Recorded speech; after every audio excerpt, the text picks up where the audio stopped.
This debonair, silver-maned man is Mick Garris. The gentle voice and erudite demeanor make sense in conjunction with this Renaissance man, who is an author, musician, filmmaker, and vegan. So why is his most frequent collaborator this wild-eyed maniac who has created some of the most terrifying passages ever set to the page? Find out on this episode of Deadly Duos.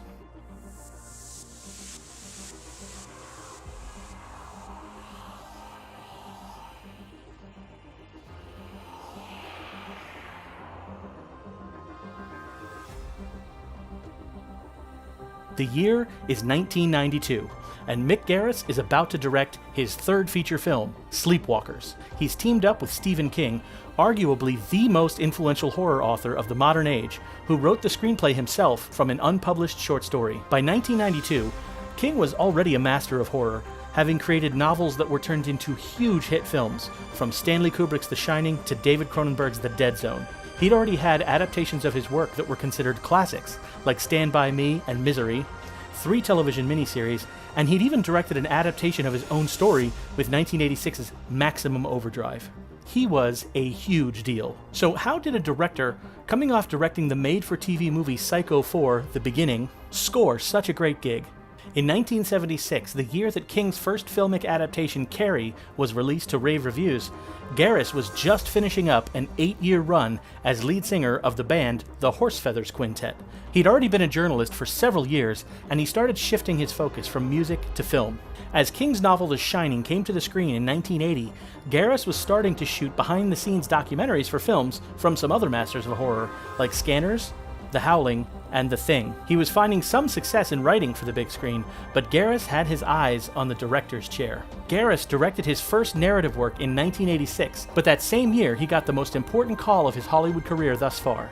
Steven Spielberg was venturing into television production for the first time with the series Amazing Stories, and he wanted Garris on board. It was a prestigious assignment, and Garris wrote on 9 episodes and even directed one. Interested in continuing to grow his behind-the-camera resume, Garris directed the sequel film Critters 2, written by first-time writer David Twohy, who would go on to write the Oscar-winning The Fugitive, as well as write and direct Pitch Black and the entire Riddick franchise. Though King and Garris now had big screen success, they were both beckoned back to the small screen for new projects in 1990. King saw the adaptation of one of his most popular novels with the TV miniseries It, which became a huge ratings hit, and Garris co-created the short-lived but beloved cult series She-Wolf of London with fellow horror enthusiast Tom McLaughlin.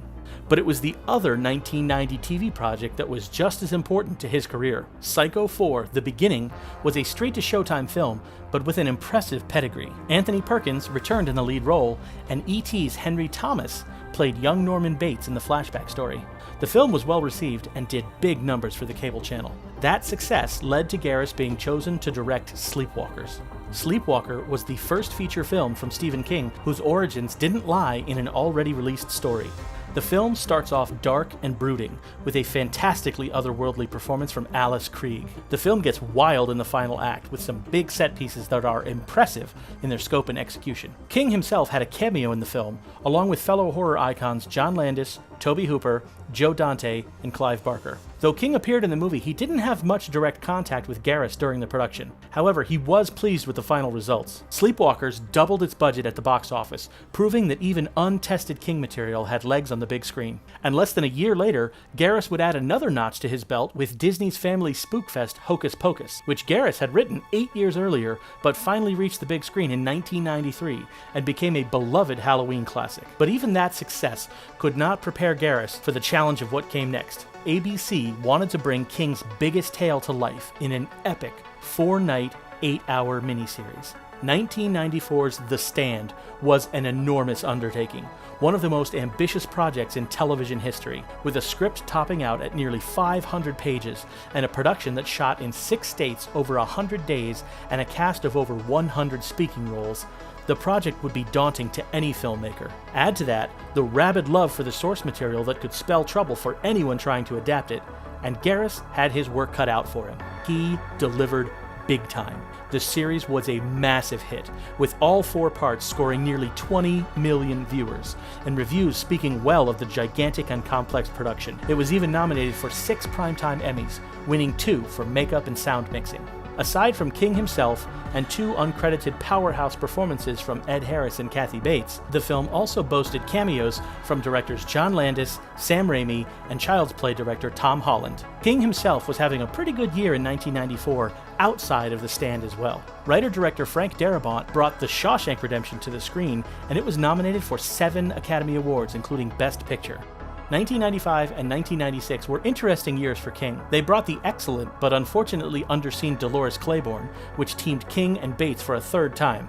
The film still holds up well and is one of the rare King films focused primarily on female characters. What doesn't hold up as well are handfuls of sequels that companies pumped out in reaction to the King popularity boom. Garris didn't direct anything in those 2 years, probably because he was taking a 2-year nap to recover from making The Stand. But his next directing gig paired him up with King and horror author Clive Barker. He adapted a short story from each of them for the horror anthology TV movie Quicksilver Highway, linking them through a storyteller character played by Christopher Lloyd. But that wasn't it for Garris's output and partnership with King in 1997. They worked on 2 other projects that year. The first was Michael Jackson's intended horror follow-up to his hugely successful Thriller. Directed by Stan Winston and written by Winston and Garris from a concept created by Stephen King and Michael Jackson, Ghosts was originally intended as a music video tie-in with Addams Family Values. Garris was originally going to direct it, but Winston took over the nearly 40-minute long music video after Garris needed to move on and direct an epic new project. Garris later said that at about $15 million,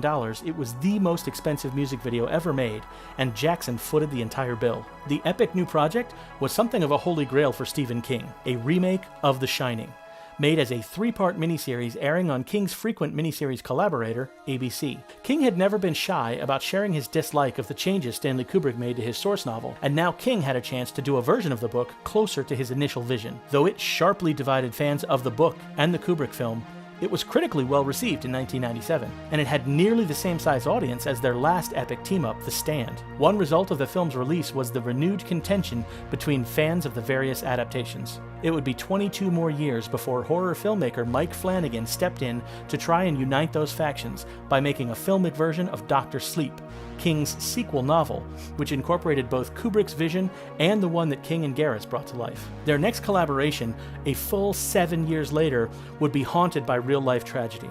Riding the Bullet was a feature film Garris made after his own father passed away and after he had received news that his wife's mother had a serious illness. He also worked on the project as a sole writer, and the first time he'd read the original story, it was right after King was hit by a van and nearly killed, so the film had a somberness that the previous films hadn't. It was the first of their collaborations that wasn't an unmitigated success, but it is an effective and heartfelt film that is certainly deserving of reevaluation and rediscovery. Their next collaboration, written by King and based on his novel, Garris directed the TV movie Desperation. Though well received critically, the movie was in competition with the new glut of reality programming, and the ratings were a drop-off from their previous collaborations. It would be 5 more years before they worked together again, with 2011's adaptation of King's book, Bag of Bones. In that time, the TV landscape had changed. Major networks had gotten out of the miniseries game and leaned into serialized dramas, and the series was unfortunately relegated to finding a cable TV home, ending up on A&E.